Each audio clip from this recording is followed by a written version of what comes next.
천지와 만물이 다 이루어지니라.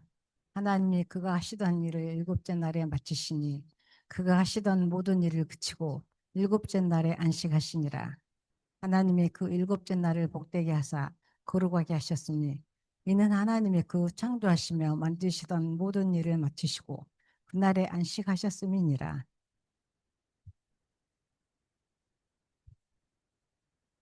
이것이 천지가 창조될 때의 하늘과 땅의 내력이니 여호와 하나님이 땅과 하늘을 만드시던 날에 여호와 하나님이 땅에 비를 내리지 아니하셨고 땅을 갈 사람도 없었으므로 들에는 초목이 아직 없었고 밭에는 채소가 나지 아니하였으며 안개만 땅에서 올라와 온 지면을 적셨더라.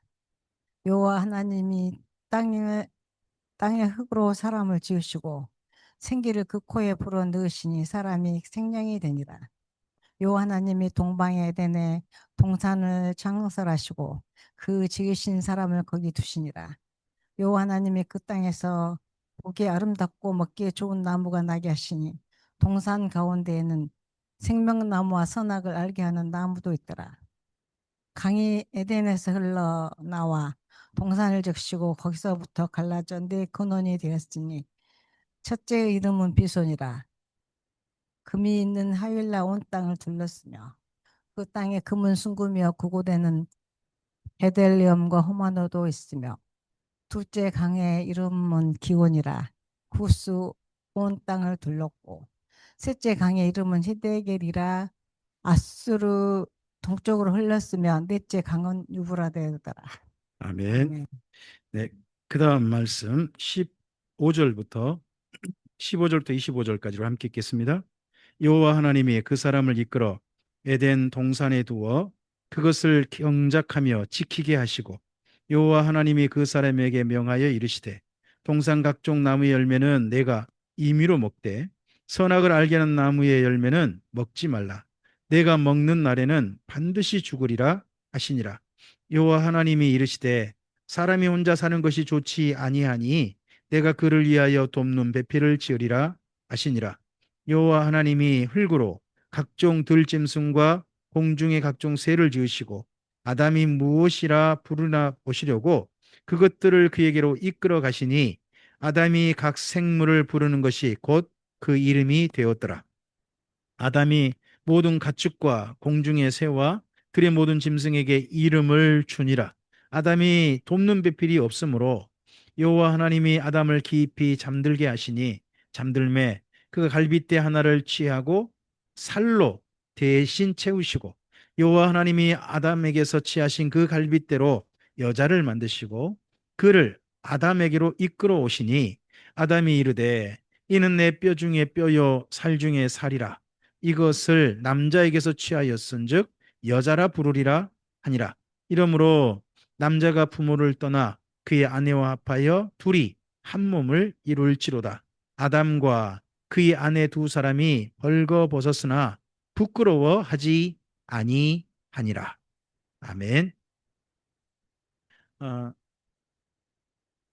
창세기 2장 말씀인데요. 2장 말씀인데 사실은 1장에 1장의 후반부도 여기 2장이 있다고 봐야 됩니다. 1장이 6일째까지 사건이죠. 그리고 2장 1절 2절 보시면 7일째 사건입니다. 7일째 사건이고요. 그리고 나서 그 7일을 하나님께서 복되게 하시겠다 하는 안식일 사건이 있고요. 그리고 나서 4절이 사실은 아닙니다. 4절 있지 않습니까?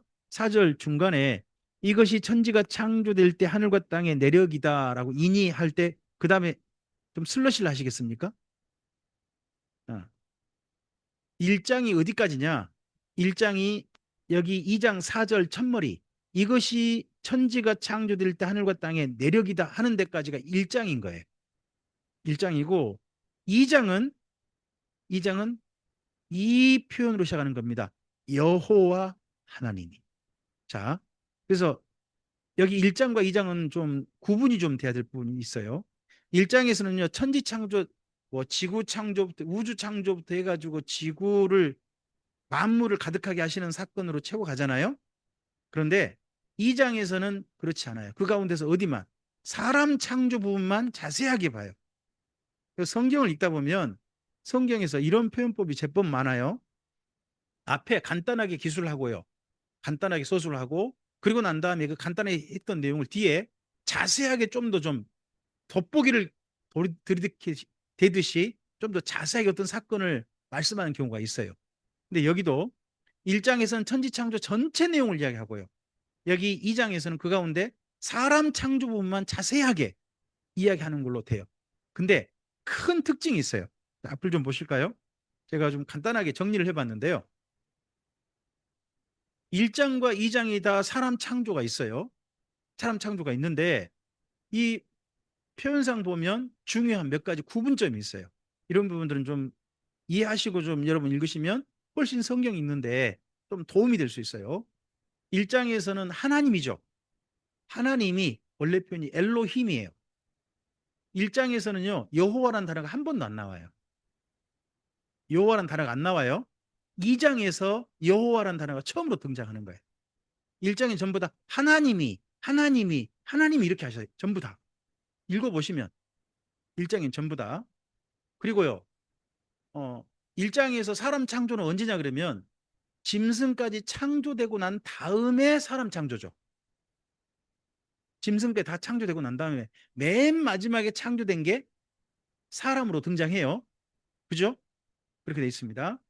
그리고 거기 1장에서는요 남자 여자가 따로 창조되지 않은 것처럼 말씀하세요.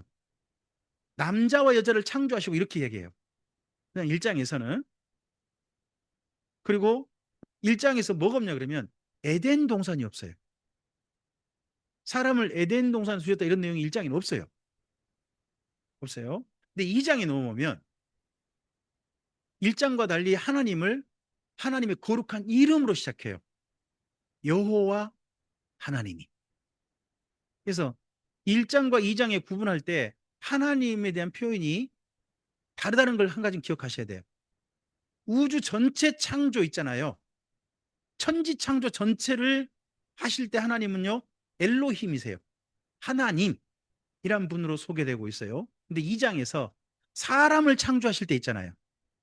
2장에 사람과 자세히 창조하신 그 하나님은 그냥 엘로힘 하나님이라고 하지 않고 여호와 하나님이라고 해요. 뭐를 드러내죠? 하나님의 거룩한 이름. 거룩한 이름이 2장에 드러나요. 조금 이 의미들을 좀 생각을 해봐야 돼요. 그리고 2장에선 사람이 먼저 창조돼요. 에덴 동산도요. 사람이 창조되고 난 다음에 하나님께서 조성하세요. 사람을 먼저 창조하시고 에덴 동산 나중에. 그리고 짐승들도요. 여기 2장만 놓고 보면 사람이 먼저 창조되고 그 창조된 사람에게 짐승들을 하늘의 새나 짐승들을 만드셔가지고 사람에게 데려오세요. 먼저 짐승이 창조되어 있다고 하지 않고 2장은 이렇게 하세요. 하나님께서 짐승들을 만드셔가지고 사람에게 데려오셨다라고 돼 있어요. 또 그렇게 돼 있고 그리고 1장에는 없는 뭐가 나와요? 에덴 동산이 있어요. 그리고 에덴 동산 한가운데 또 뭐가 있죠? 중요한 생명나무와 선악을 알겠나무가 이 내용이 나와요. 1장에 이 내용이 없어요. 자, 이제 이걸 두 개를 크게 이렇게 정리해 봅시다. 일단 내용으로 좀 들어가기 전에 1장은요. 하나님의 창조에 이 땅의 천지 만물 창조하실 때 창조의 최종적인 창조의 대상이 누가 돼요? 안식일 말고는 사람이죠. 그러니까 하나님의 창조의 최종 마침표가 사람이 돼요. 그게 1장이에요. 2장은요. 사람 창조로서 시작하세요. 자, 1장은 전체 창조로 누구로 이제 마침하세요? 사람 창조로 마침하세요. 근데 2장은요. 2장은 누구 창조로 시작하시는 거예요? 사람 창조로 시작하세요. 사람 창조로. 사람을 창조하시고 그 다음에 뭐를 지으시고 동방의 에덴을 만드셔서 거기 사람을 두시고 그 에덴 동산에 뭐를 데려오세요? 사람에게로 짐승들을 만드셔가지고 데려오세요. 그리고 나서 또 원래는 남자 혼자죠. 2장에서는 남자 혼자입니다. 그리고 남자에게 나중에 누구를 그의 갈빗대를 빼서 여자를 만드신. 그러니까 1장에서는 남녀가 동시 창조된 것처럼 돼 있는데 2장에서는요 순서가 남자 창조 먼저 그다음에 여자 창조가 뒤에 있어요. 잘 보면 1장은 마침표고 2장은 사람이 시작이에요. 우리 사람은 하나님 안에서 마침표이고 시작이기도 해요. 이 땅에 모든 사건들에 하나님의 역사가 진행될 거 아니에요? 진행되고 있잖아요. 이 역사 진행의 맨 마지막에 하나님께서 역사를 마치실 때 누구로 말미암아 마치시는 거예요? 사자나 개, 고양이 이런 걸 마치지 않아요. 누구? 사람으로 마쳐요. 사람으로 마치시는 거예요. 그리고 새로운 역사 시작도 누구로 시작해요? 사람으로 시작하세요. 아담으로부터 시작되셨죠. 그 다음에 또 한 사람을 통하여 새로운 역사를 시작하셨어요. 그 사람이 누구세요? 예수님이란 분을 통하여 새로운 역사가 시작되게 하셨죠. 한 사람으로 말미암아. 그리고 맨 마지막에 이 땅의 모든 역사가 마치고 영혼으로 갈 거 아니에요. 영혼으로. 그 영혼으로 갈 때 누구랑 함께 그 영혼으로 들어가세요? 사람들이요. 결국 사람은 마침이 되고 또 뭐가 돼요? 시작이 돼요. 근데 모든 것의 마침의 내용은 1장이에요. 1장이고 2장은 뭐라고요? 시작하는 거예요.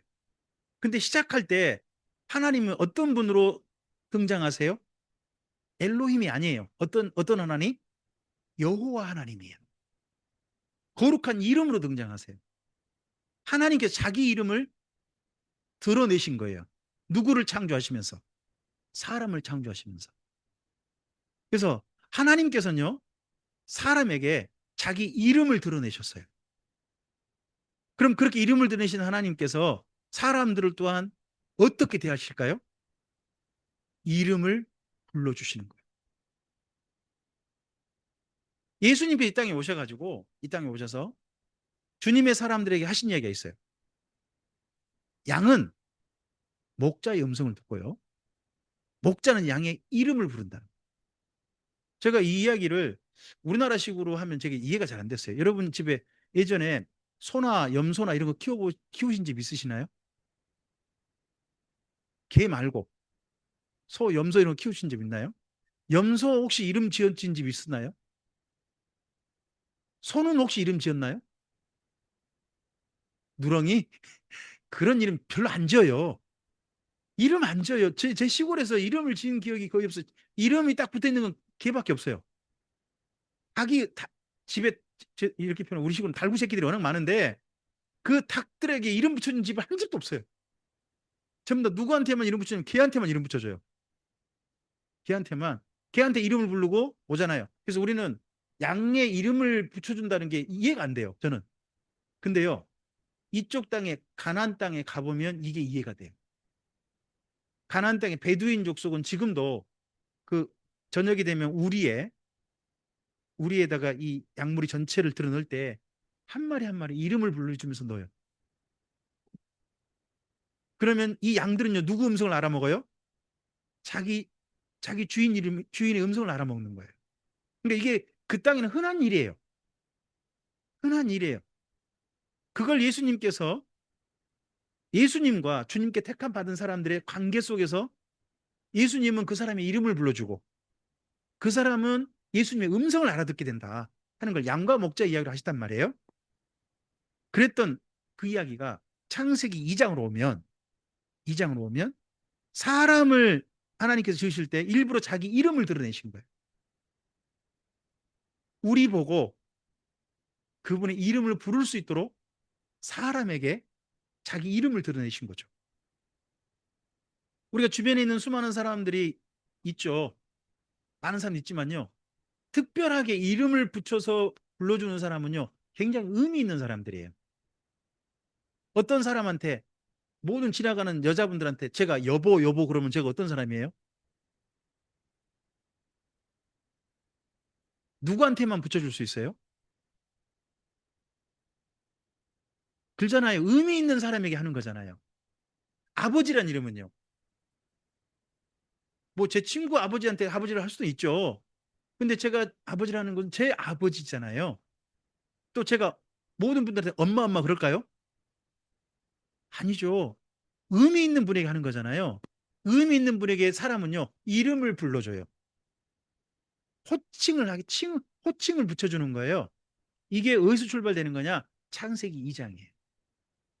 하나님께서 사람에게 다가오셔서 자기 이름을 드러내셨어요. 그리고 나중에는 하나님께서 그 사람의 누군가는 이름을 불러줄 거예요. 신약 성경에 오면 이런 이야기가 하나 있죠. 부자와 거지 나사로 이야기 오늘 새벽에 성경 일독할 때 거기 누가복음에서 그 말씀을 함께 우리 읽었거든요. 혹시 이제 들어보신 기억이 있는지 모르겠어요. 아, 부자와 거지 나사로 이야기 있잖아요. 부자는 이름을 불러요, 안 불러요? 음부에 가서도 그냥 부자예요. 근데 거지 나사로 있잖아요. 거지. 이스라엘 민족은요, 거지는요, 천국 못 갈 거라는 생각을 가진 사람들이 많아요. 제가 오죽 이 땅에서 하나님이 잘못했으면 거지가 됐을까? 평생 거지로 살다 거지로 죽은 사람이 나사로예요. 근데 그가 아브라함 품에 안길 때 뭘 어떻게 그냥 안겨요? 거지로 안기지 않아요. 나사로란 이름으로 안겨요. 이름을 불러주시는 거예요. 그래서 주 앞에 섰을 때 주님께서 어떤 사람은 이름을 불러주실 거예요. 그런데요, 어떤 사람은 평생 내가 예수님 믿었습니다. 내가 주님 따랐습니다. 주의 말씀을 열심히 전했습니다. 주의 일 열심히 했습니다. 했는데 주님께서 이렇게 어떤 사람한테 이렇게 말씀하시는 거예요. 불법을 행하는 자들아, 내가 너희를 도무지 알지 못한다. 내가 너희를 알지 못한다 그러면 이름을 끝내 불러주지 않아요. 주님께 이름을 부름받지 못한 사람들은 슬피 울며 바깥 어둠 데로 갈 거라는 저는 생각을 가지고 있어요. 그 출발이 창세기 2장이에요. 여호와 하나님. 그분께서 우리에게 자기 이름을 드러내셨어요. 우리 이름은요, 함부로 누구한테 말하는 거 아니잖아요. 정말 내 이름을 알려주고 싶은 사람들한테 이름을 알려주는 거 아니에요? 하나님께서 그렇게 이름을 알려주시면서 시작해요. 그게 바로 2장 4절이죠. 그래서 2장 4절에 있지 않습니까? 2장 4절에 여호와 하나님이, 이 부분은 밑줄을 그으셔야 돼요. 여기서부터 2장인 거예요. 그 다음 쭉 읽어보시면 전부 다 2장은 전체 뭘로 나와요? 여호와 하나님이, 여호와 하나님이, 여호와 하나님이 계속 이렇게 표현이 나와요. 1장에서는 계속 어떻게 나와요? 하나님께서, 하나님이 이렇게만 나와요. 엘로힘만 나와요. 하지만 2장은 항상 여호와 하나님이, 여호와 하나님 이렇게 표현을 되고 있어요. 그리고 사람을 만드실 때도 1장과 달라요. 1장에서는 그냥 남자와 여자를 만드셨다라고 돼 있어요. 자기 형상을 따라 자기 모양대로. 그죠? 근데 2장에서는 만드신 과정이 나와요. 먼저 사람의 몸을 형성한 게 나오죠. 2장에 우리 그 부분 다시 한번 좀 볼까요? 7절. 7절 읽겠습니다. 여호와 하나님이 땅의 흙으로 사람을 지으시고 생기를 그 코에 불어넣으시니 사람이 1장에서는 이렇게 사람을 지은 과정이 없어요. 2장에 있는 이 표현이 사람 먼저 몸을 지으신 거죠.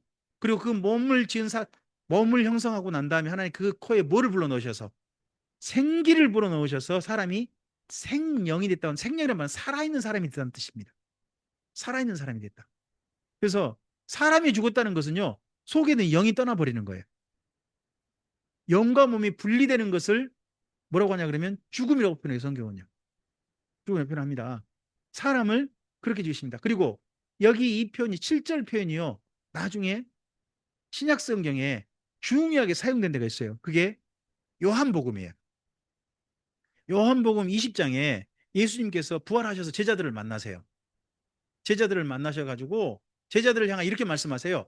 숨을 내쉬시며, 예수님께서 말씀하시는데 뭐라고 하시냐 그러면 성령을 받으라 이렇게 하세요.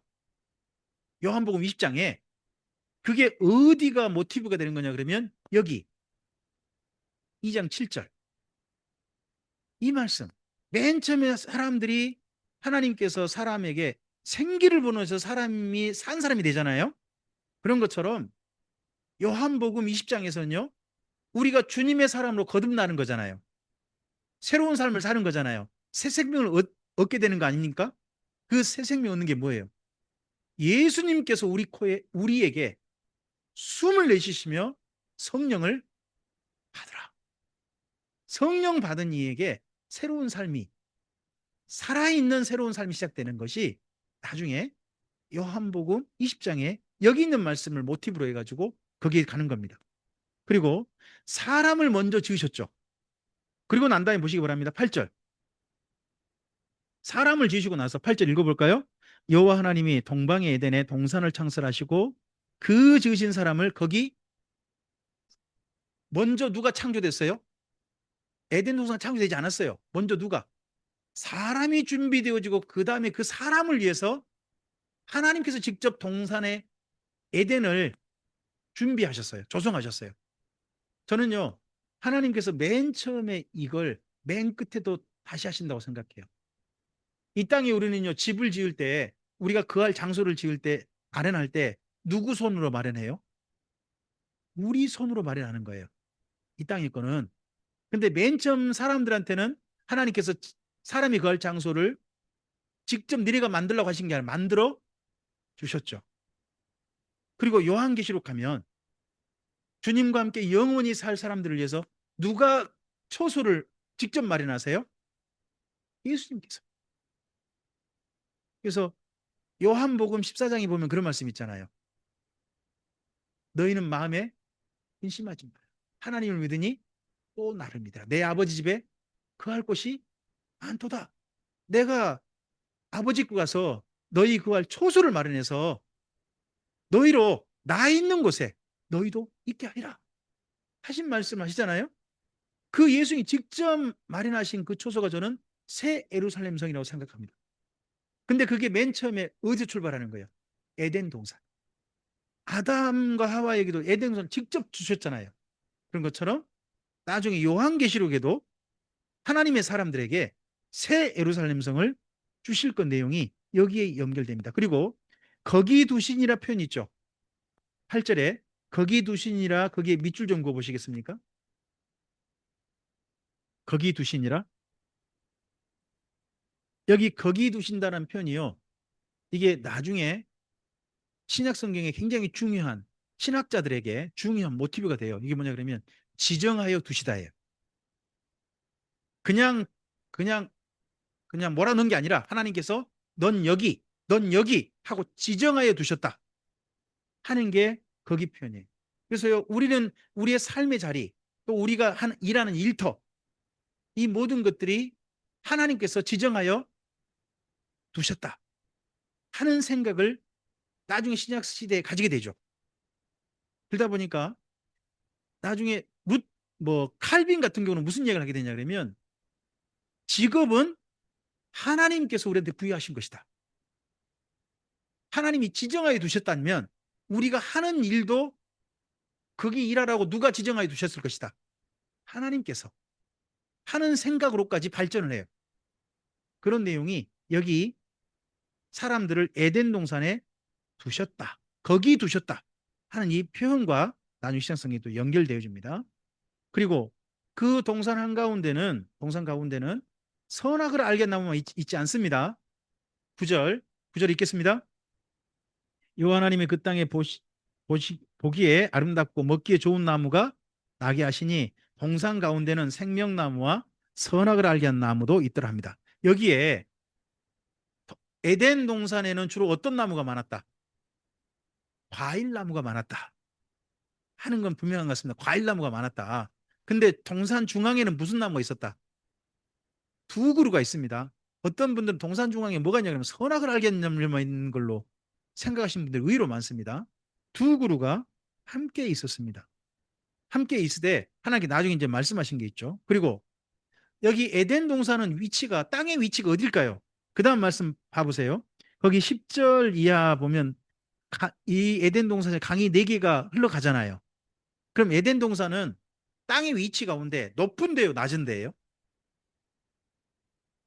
강의 근원이니까 높은 데란 뜻 아닙니까? 제일 상류 그런 데가 아니겠습니까? 더더군 여기서 4군데로 흘러간다는 거죠. 그러니까 에덴 동산은 낮은 데 위치하지는 않았을 것이다 하는 것은 좀 생각해 볼 만합니다. 그리고 이때 에덴 동산에서 흘러가는 그 강 이름들 있지 않습니까? 강 이름들이 잘 보면 지금 현재 지명으로는 도저히 이게 연결이 안 돼요. 그중에서 기혼강이라고 있지 않습니까? 13절에 기혼강. 여기는 어디에 둘렀다고요? 구스가 어디예요? 아프리카 이디오피아를 말하거든요. 그러면 구스 이디오피아에서 출발하는 강이 뭐예요? 나일강이잖아요. 나일강이 에덴 동산에서 출발했다. 뭐 지금 그렇게 생각할 수 있느냐? 그러니까 예전에 노아 홍수 이전에 어떻게 보면 에덴 동산, 노아 홍수 이전에 에덴 동산에 그때 강 이름이 그랬는데 노아 홍수 이후에 어떤 강 이름을 붙일 때 노아 홍수 이전의 강 이름이나 이런 걸 가지고 나중에 노아 홍수 이후에 사람들이 붙인 것도 아니겠냐 하는 생각을 해볼 수가 있죠. 일단 그리고 또 그다음 봐보세요. 14절에 셋째 강 이름 어디고요? 그다음 그리고 또 아수르 동쪽으로 또 흘렀고 넷째 강 이름은요. 히데겔 유브라데 이게 어디 흐르는 강이에요? 메소포타미아 쪽으로 흐르는 강이에요. 그쪽 두 강이거든요. 그럼 이건 뭐예요? 도저히 한 곳에서 출발된 강이 아니잖아요. 한쪽은 아프리카, 저쪽 이디오피아. 그러니까 지금 현재 지형으로는 도저히 이게 형상이 이해가 안 되는 지역이죠. 지금 현재로서는. 근데 예전에 이런 땅이 있었고요. 대신에 사람들은 강이 네 개가 흘렀다는 거에 대해서 별로 뭐 관심 없으신 것 같고 대신에 이 강은 관심이 많으시죠. 거기 첫째 강 있죠. 11절에. 비송강에 사람들이 관심이 많아요. 왜 많을까요?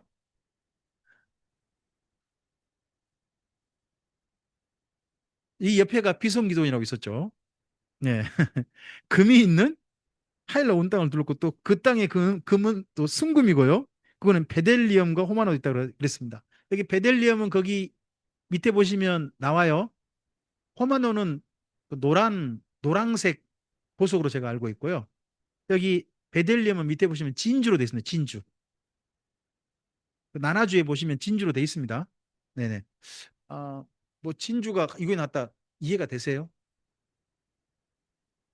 진주가 많으려면 뭐가 있어야 돼요? 진주 조개가 있어야 될 거 아니에요. 근데 강해가 무슨 진주 조개가 있었을까? 이해가 안 되잖아요. 이제 이런 부분들은 우리가 지금 도저히 지금 현재로서 이해하기 어려운 부분들입니다. 다만 우리는 이런 거에 그냥 이 비송 강 여기 살면 뭐 부자 될란가 이런 생각 이 강을 좀 관심 있게 하는데 여기 에덴 동산은 전혀 그런 데 관심이 없습니다. 어? 그런 게 있었다 하는 그 소개만 하고 있는 겁니다. 그리고 중요한 건 뭡니까? 이곳의 사람이 이 에덴 동산에 이끄셔서 15절이 중요합니다. 15절 읽겠습니다.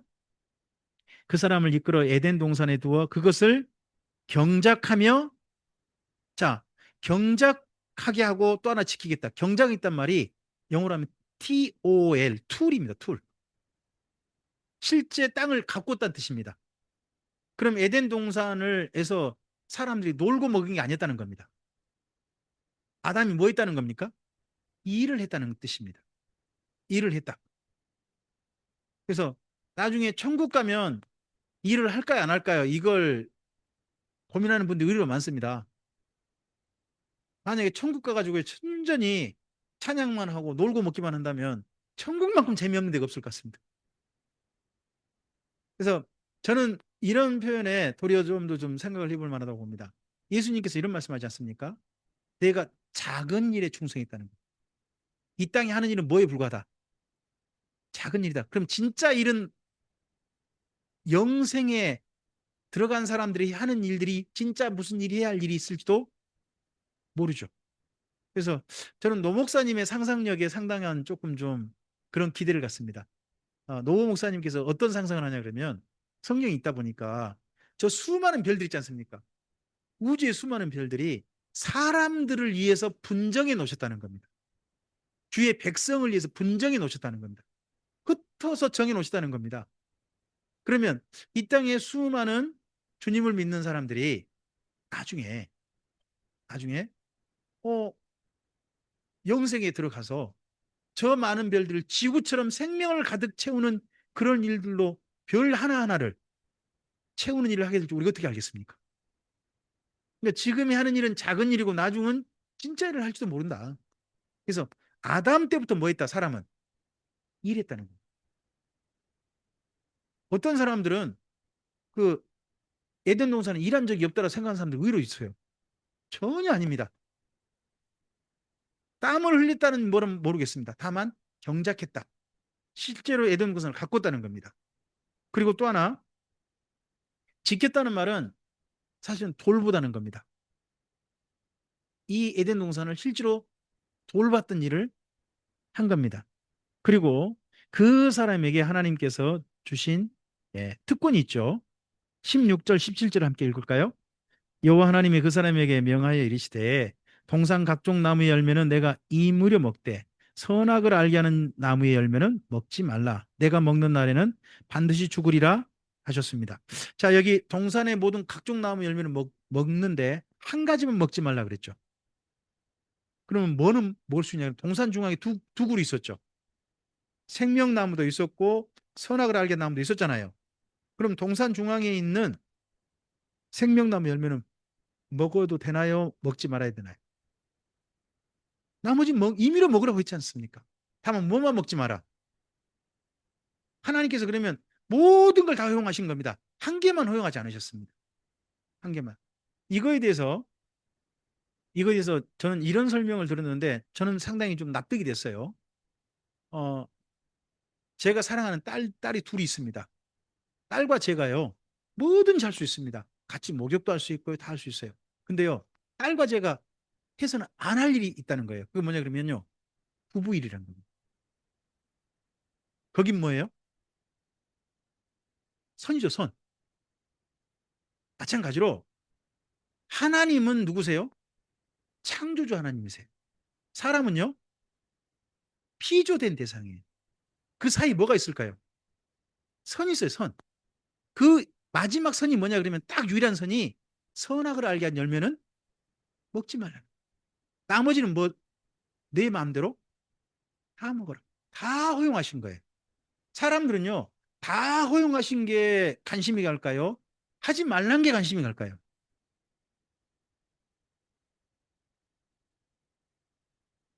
한 개 하지 말란 게 불만일까요? 아니면 다 99가지 하라는 게 만족일까요? 이상하게 사람은요, 이상하게도 이 만족이라는 것이 쉽게 되지 않아요. 저는 돈 있는 분들이 어느 정도 돈이 있으면 그 다음에 돈을 멋지게 쓰는 일을 할 줄 알았어요. 근데 돈 있는 분들이요, 더 돈을 모으려고 열심히 노력을 해요. 아니, 좀 땅이 좀 넓은 분이요, 땅을 좀 그만 넓혔으면 좋겠는데 더 넓히려고 열심히 노력하고요. 우리나라 기업을 가지신 분들이 더 멋진 기업을 가지려고, 더 큰 기업을 가지려고 열심히 노력하는 걸 봐요. 이상하게 사람은요, 이 욕심이란 것에 좀 빠지면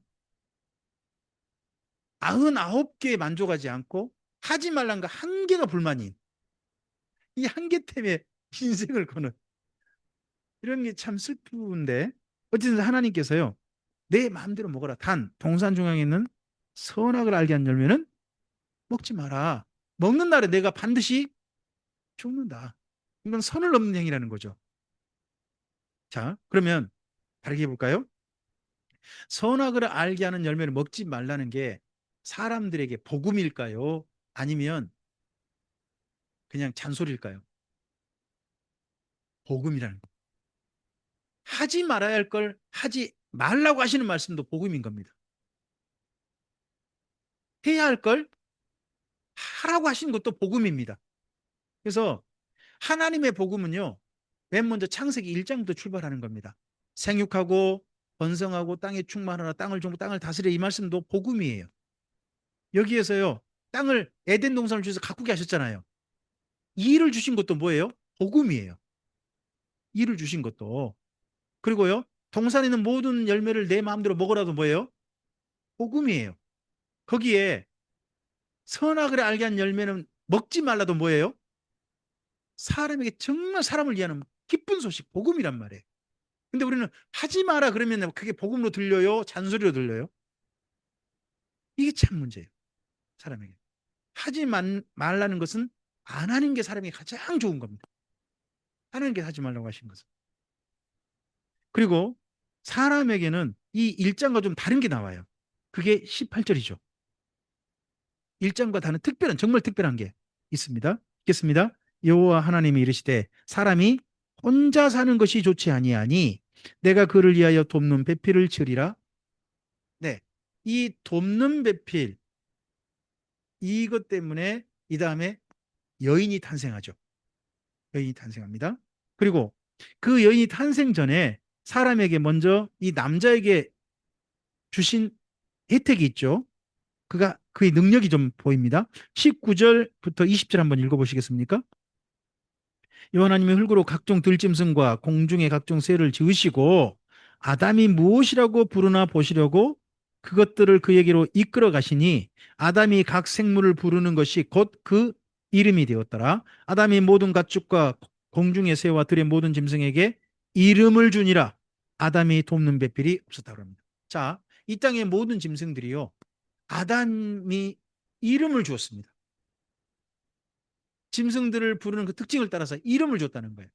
자, 하나님께서만 이름을 주신 게 아닙니다. 누구에게도 이름을 줄 수 있는 창조적인 능력을 부여하신 겁니까? 사람에게도. 그래서 우리들은 우리의 정말 사랑하는 존재, 우리 특별한 것들에게 이름을 붙입니다. 이름을 붙입니다. 이름을 지어줍니다. 여기에 모든 짐승들을 이름을 그대로 짓습니다. 근데 아담이 지은 부르는 이름이 그 짐승 그대로 이름이 됩니다. 그럼 아담이 얼마나 능력이 있다는 거예요? 그 짐승의 특징을 따라서 이름을 지었는데 하나님께서 그걸 만족하셨다는 거 아니에요. 야, 이 이름은 좀 다르게 지어라야. 이러신 게 없다는 거죠. 아담이 부르는 이름이 전부 다 이름이 됐습니다. 그래서 타락하기 전에 아담이 만물을 보는 눈, 생명을 보는 눈은 하나님께서 아담이 이름을 지으면 다 만족할 만큼 정말 놀라운 능력을 가지고 있었을 것이다 하는 것을 우리가 인정을 해야 될 것 같습니다. 아담이 단 그에게 뭐가 없다? 돕는 배필이 없다 합니다. 여기 돕는 배필이라는 단어가 재밌는 단어예요. 아, 배필이라는 단어는 나중에 이제 그 나오는데 둘이 한 몸이 된다라는 이제 그런 뜻도 있는데 돕는 배필이라는 말은요, 둘이 서로 마주보다예요. 마주보는데 어떻게 돕는 배필이 되죠? 우리 서전사님이나 민집사님이 서로 마주 보시면 도울 게 보이나요? 도와야 할 게 보여요?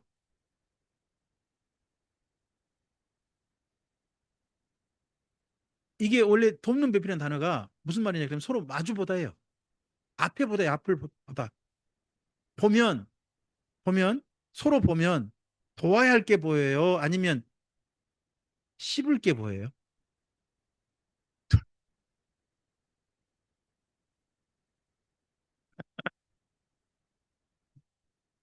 마주 보면 마주 보면 내 사랑이 보여요? 평생의 왼수가 보여요?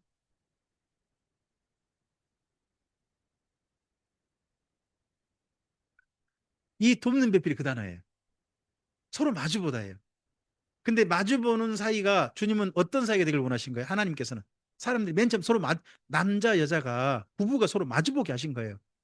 마주보게 하셨는데 마주보게 하시면서 하나님의 소원은 뭐예요? 하나님의 소원은 돕는 배필이 되라는, 돕는 배필이 되라. 이건 하나님의 소원인 거죠. 하나님의 소원. 맨 처음에 지으신 목적, 그렇게 되길 바라신 거죠. 하나님 이렇게 되길 바라시고 부부를 그렇게 만나게 하신 거죠. 그랬을 때 아담이 맨 처음 첫 사랑 고백을 하죠. 23절. 뭐 우리가 22절, 21절과 22절은 너무 잘하는 표현이지 않습니까? 뭐 일단 읽어볼까요? 21절, 22절. 여호와 하나님이 아담을 깊이 잠들게 하시니 잠들매 그가 갈빗대 하나를 취하사 그 살로 대신 채우시고 여호와 하나님이 아담에게서 취하신 그 갈빗대로 여자를 만드시고 그를 아담에게로 이끄셨다라고 합니다. 자, 거기에 여기 갈빗대 한 대를 빼셨지 않습니까? 그러면 제가 여쭤보겠습니다. 이 다음에 남자들은 갈빗대가 여자보다 한 개 부족하죠. 한 개 뺐잖아요.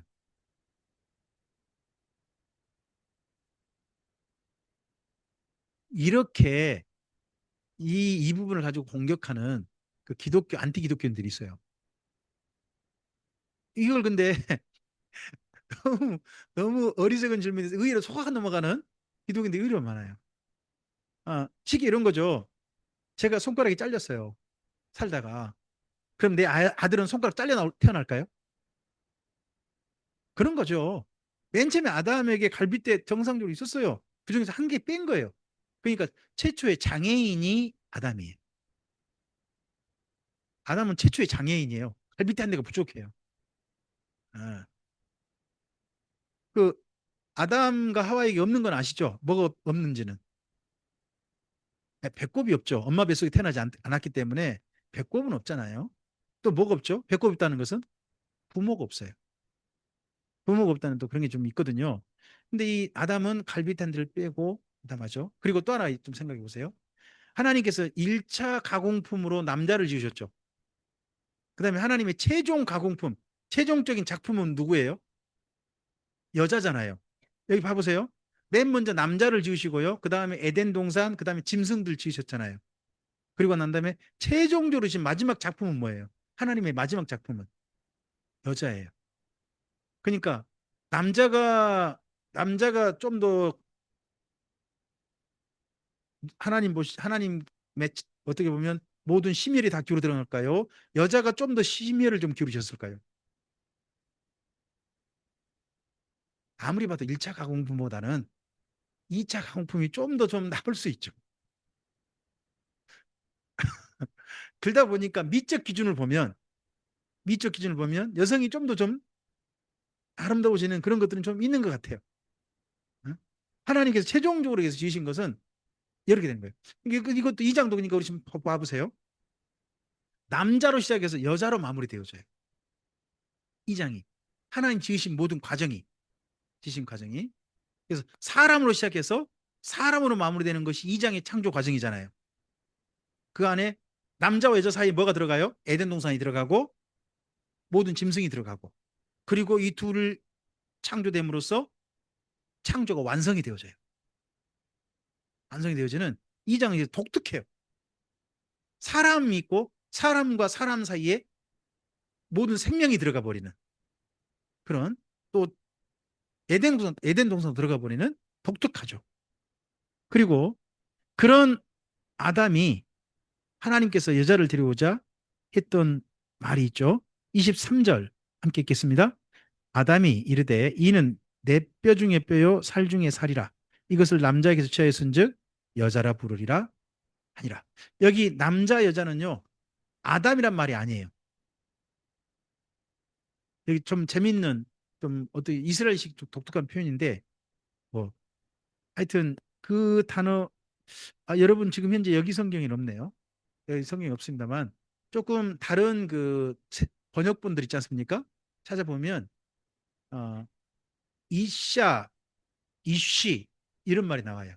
여성은 이샤, 남성은 이쉬라고 하는데 아담이란 말고 또 다른 또 단어를 여기 좀 쓰고 있습니다. 그래서 남성의 최초의 고백이죠. 여성을 향한 고백이 되고 사랑의 고백이 됩니다.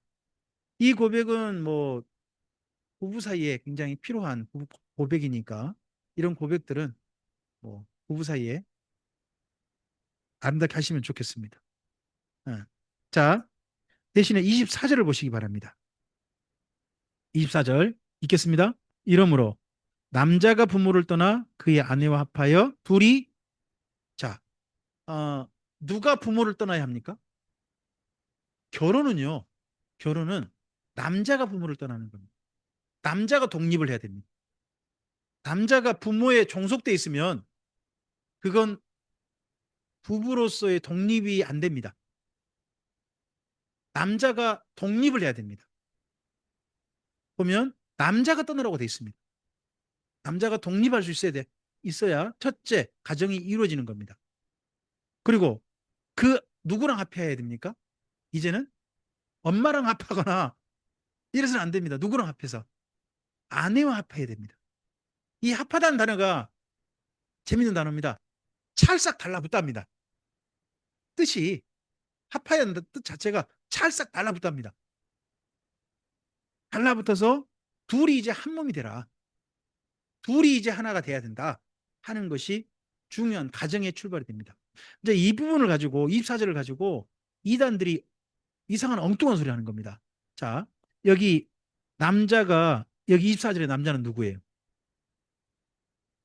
아담이라는 겁니다. 그 다음에 그의 아내는 누구예요? 하와라는 겁니다. 그러면 남자가 부모를 떠나 그랬지 않습니까? 그럼 아담이 누구를 떠나서? 부모를 떠났다. 그럼 아담 이전에 부모가 있었다. 라고 사람들을 끌고 갑니다. 의외로 이런 말이 굉장히 많이 넘어가요. 자, 여기 창세기 1장과 2장에서 몇 개 표현을 좀 기억해 보시기 바랍니다.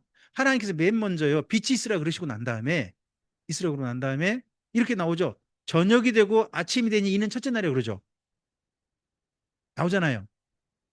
그러면 첫째 날에 저녁이 되고 아침이 됐을까요, 지구가? 지구에 저녁이 되고 아침이 되는 날은 몇째 날부터 이루어져요? 넷째 날이잖아요. 태양계가 형성되고 그때부터예요. 그런데 첫째 날부터 뭐라고 해요? 저녁이 되고 아침이 되니 그래요. 이게 뭐예요? 이스라엘 민족식, 그러니까 창세기 그때 그 모습이 아니고 하루에 대한 이스라엘 민족의 관용 표현이에요. 관용 표현. 마찬가지로 여기 24절 있지 않습니까? 이건 이스라엘 민족의 일반 부부가 가정을 이루는 거에 대한 일반적인 표현이에요. 그러면 이 표현은 24절 표현은 가장 먼저 누구를 기준으로 봐야 되느냐? 창세기를 우리는 모세가 남겼을 걸로 보거든요. 그러니까 모세 때 일반적인 결혼의 원리, 거기 내용이 여기 지금 삽입돼 있다. 들어가서 얘기한 거다라고 읽으셔야 돼요. 마치 꼭 이걸 근데 이걸 잘못 읽어가지고 여기 남자는 아담이다. 그의 아내란 하와다 읽어버리면 아담 이전에 아담이 있다라고 하는 이중 아담론이라고 하는 그런 거에 속 빠지게 돼요. 그런 걸 주장한 데가 베레아 귀신론이라든지 또 이거 신천지라든지 이런 데서 그런 거 주장하거든요. 그런 거는 엉터리니까 네네 본문을 똑바로 읽으셔야 됩니다. 그리고 마지막에 25절 이 부부 사이는 이래야 되는 것 같습니다. 25절 읽겠습니다. 아담과 그 안에 두 사람이 벌거벗었으나 부끄러워 서로 앞에 부끄럽지 않아야 될 게 좀 부부 사이에 된다 봅니다. 서로 앞에.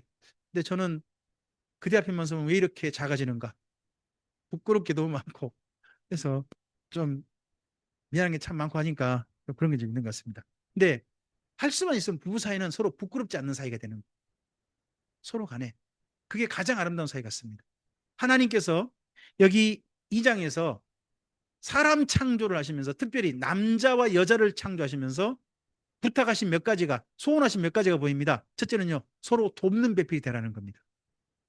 마주보되 서로 돕는 배필이 되라 하셨습니다. 그리고 뭐가 있어야 됩니까? 서로를 향한 사랑 고백.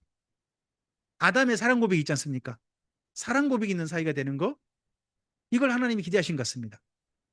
그리고 둘이 서로 한 몸을 이루되 부끄럽지 않는 한 몸이 되기를 바라시는 게 하나님의 이 가정을 최초의 가정을 이루는 이들을 향하신 소원으로 바라심으로 우리가 읽을 수 있다고 생각합니다. 이 바라심은 지금 현재 2025년을 살고 있는 지금도 우리 주님의 가정들에게는 부부 사이에는 저는 유효하다고 믿습니다. 이런 아름다운 부부로 오늘을 에덴 동산에 사는 아담과 하와처럼 아름답게 사시는 모든 성도님들의 가정들 부부 사이가 되시기를 축복합니다. 기도하겠습니다. 주님 감사합니다. 함께 창세기 2장 말씀을 살폈습니다.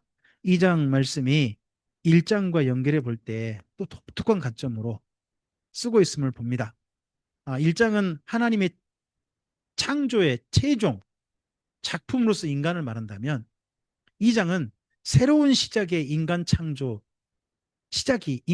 새로운 시작임을 보여주시는 말씀으로서 우리가 만났습니다. 주님, 우리를 그렇게 소중히 여기시고 우리를 기준하시되 우리에게 거룩한 이름을 드러내시며 여호와라고 하는 성호를 드러내시며 우리에게 다가오시는 하나님 앞에 우리가 기쁨으로, 감사함으로 분명한 그분의 피조물로서 서는 우리들이 되게 하옵소서. 선을 넘는 우리들이 아니라 하나님의 피조물로서 무릎 꿇는 우리로 주 앞에 서게 하옵소서. 그러한 주님의 사람들로 주께서 기뻐하시는 가정을 이루어가는, 또한 우리 사랑하는 참빛교회 모든 성도들 이게 하옵소서. 그래서 아담과 하와에게 바라시던 소원이 2025년을 사는 참빛교회 성도들의 모든 가정에서, 부부들 사이에서 이루어지는 은혜가 있게 해 주시옵소서. 의지하오며 예수님 이름으로 기도합니다. 아멘.